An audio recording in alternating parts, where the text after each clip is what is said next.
Oh, no. Ah, 007. What a wonderful surprise. Well, for me, too. Now pay attention, 007. I've always tried to teach you two things. First, never let them see you bleed. And the second? Always have an escape plan.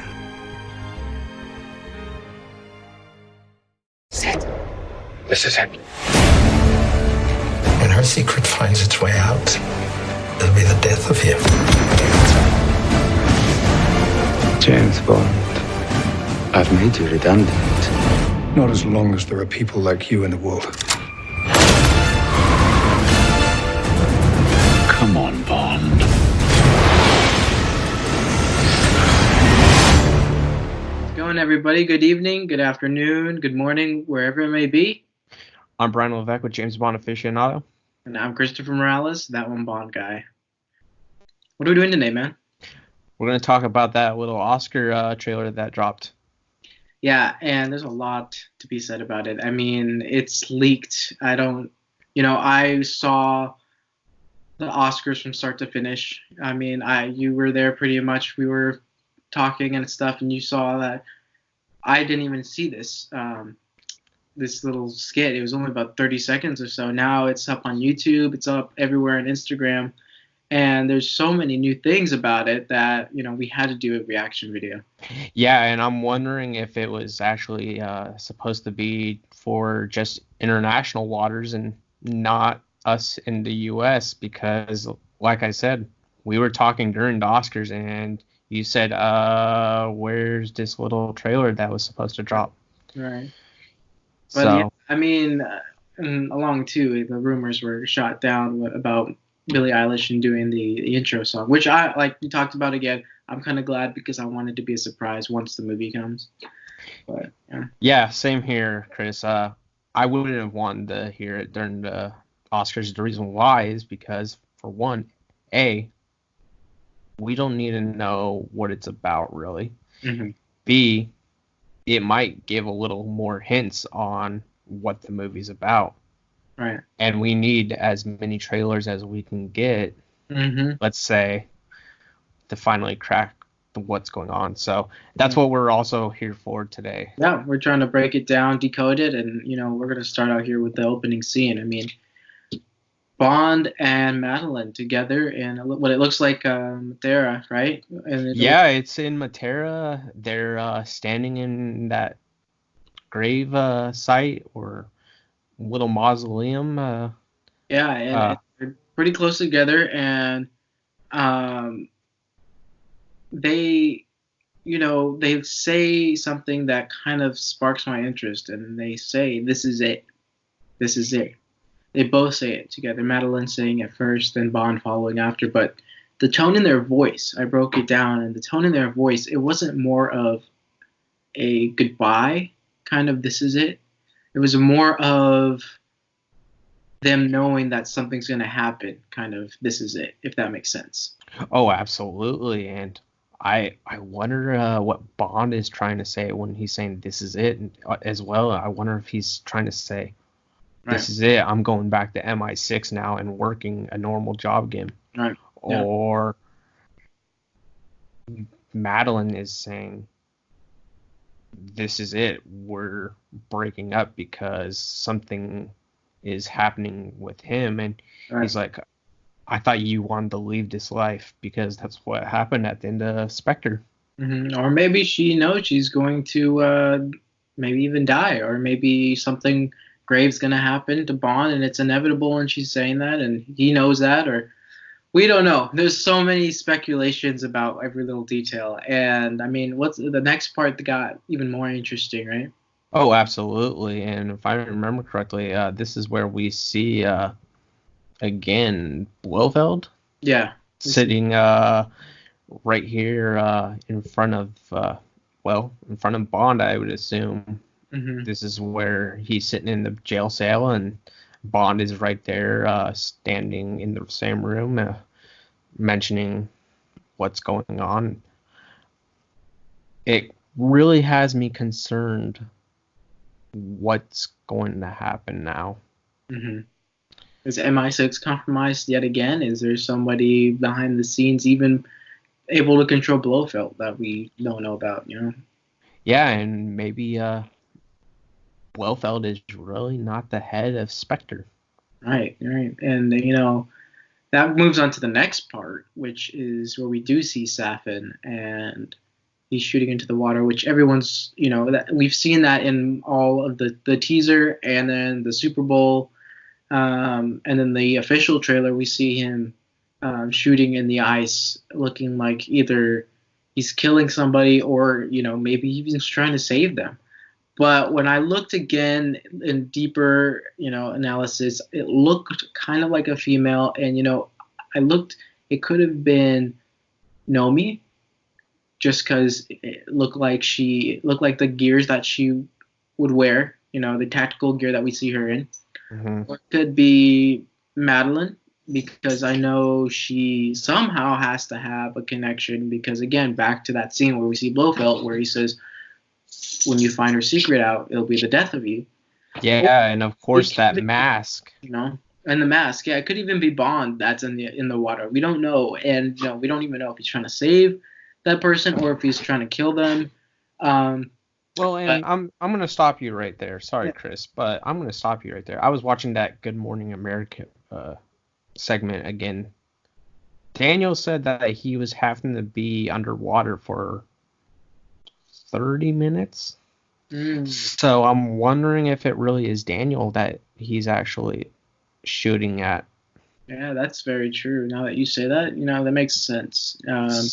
So he Yeah. said that he had to do a stunt that was underwater for at least 30 minutes. But again, Okay, yeah. who knows? Maybe there's more. Like, I mean, logically speaking, it would be Bond, you know. oh, absolutely. Logically, but you know, I feel like it could be other people too. We just, you know, they're hiding a lot of things too. We won't know until it comes out. Right. Next part, which was Again, I think if I'm remembering correctly, it was. Go ahead, look at your phone if you don't mind. Yeah, no, I'm just making sure we're on track here. We see, obviously, he is back talking to Safin in what we think is the lair that could possibly be, you know, Dr. No's lair. We don't know, but that scene again, where in the official trailer you hear him say, "History is not kind to Men who play God." But this time, when we see in this short teaser, he says something else, right? Yeah, he says something about, like, I think it sounded like redundancy or redundant. You're right. All right. It's some more dialogue, so we know a couple things, right? We know that they're going to be in there talking for a minute, so we have, you know. Yeah, and the thing is, it drops a little more hints. Could he really, Safin be Dr. No? My bad on saying Dr. No first, but No, it's looking like it's coming out to be so. Yeah, and that's what makes me wonder, because it has that resemblance of the Dr. No lair. Yes, of course, we saw in the last trailer due to the Super Bowl, the hands of Safin are normal to portray so far. But that may change, and you heard my interview with Joe Darlington.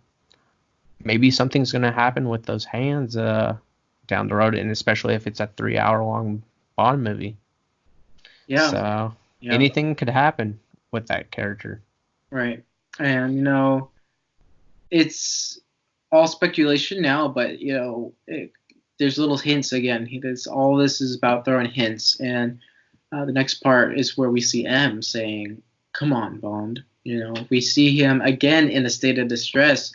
The beginning of when the trailer dropped, we see him, when the Super Bowl spot came on, we saw him in the office looking distressed. Now we see him again, which looks like it's in the same setting, distressed again, but this time we hear it in his voice when he says, "Come on, Bond." So that makes me wonder what's going on with MI6. What's M is he really counting on Bond to come back, or Well, clearly, I think he's back. Yes, yeah. Clearly, he's back with MI6, and he's definitely tagging along with Nomi, of course, because leading up to that next little bit, they're seeing into that little glider / plane or whatever. But clearly, he's back with MI6. Now, did he get his 007 number? Who knows? Let's see. But he might just be a field agent like Moneypenny was before Skyfall was shot. Just be 00. We not get a number till the end. We don't know. Yeah.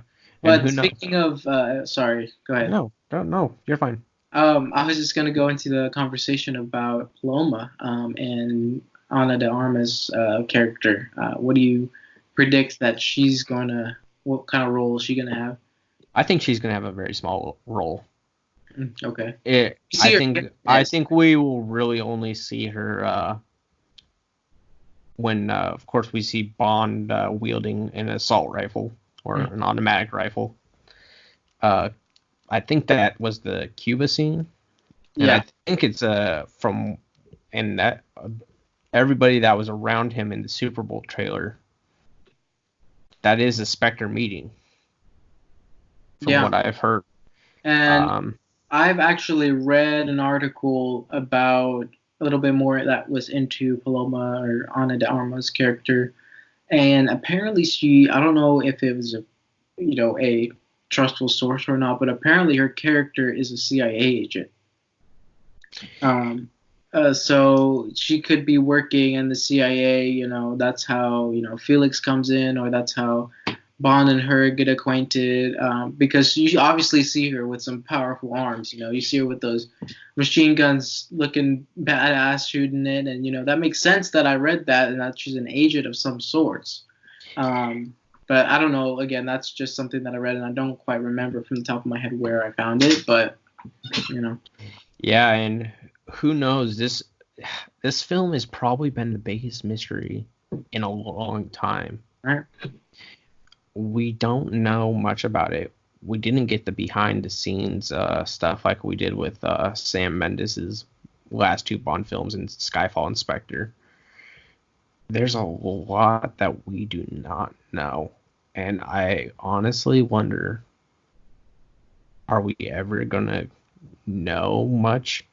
Or is it going to be one of those, oh, go pay for your ticket, go see it, which, hey, we're Bond fans. We know we're automatically doing that, so. Yeah. And I mean, and kind of to sum up the rest of the 30-second spot, it's just, again, they showed the scene of Bond and Nomi in the glider leaving the air carrier. And then it just cuts to No Time to Die title sequence, and that's it. I mean, but before that, we do see again the 25th Bond film will change everything. So it's definitely something is going to happen that's going to change a lot, and that's what I'm excited and kind of nervous about, because I hope they don't change it to where it's completely different, or they change it to where it's even exciting, or we don't know. So like you said, I agree with you completely on the point that this whole film from start to finish has been one giant secret, and I think it's kind of appropriate to do that, it being Daniel Craig's last. But well, after sorry for cutting you off again, but with how the disastrous Spectre went with if I remember correctly, there's a little bit of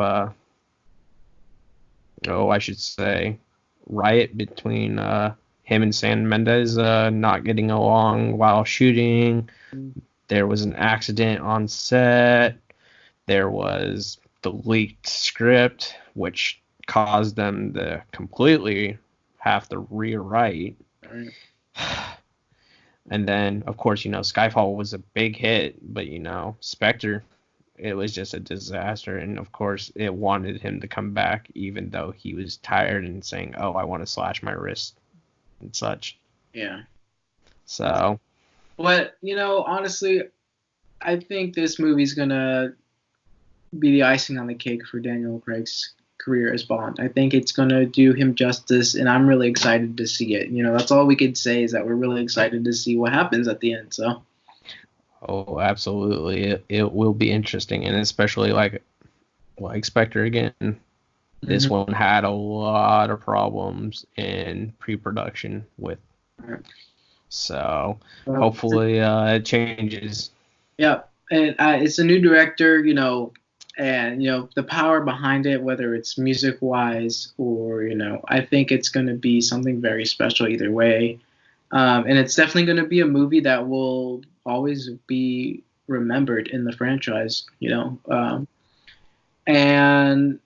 That being said, I want everyone. I want to hear everyone else's opinion too. So please go ahead and comment in the comment section below and let us know what you guys think. Some speculations you guys might have, and we can have a conversation down there as well. So. Oh, absolutely.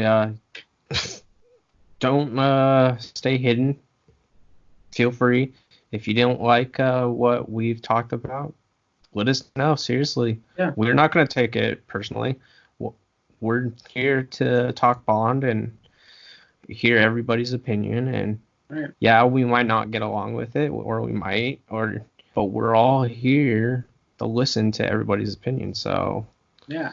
And at the end of the day, I think everyone is just excited to see the movie, whether it's a brilliant success or we get let down. It's a Bond film at the end of the day, and it's something we've been waiting for 5 years. And I think it's going to be well worth the wait, either way, because there's a lot of things, it's James Bond. It's the franchise that we all love and are very passionate about. So that being said, I think this breakdown was a pretty successful one. Did you say?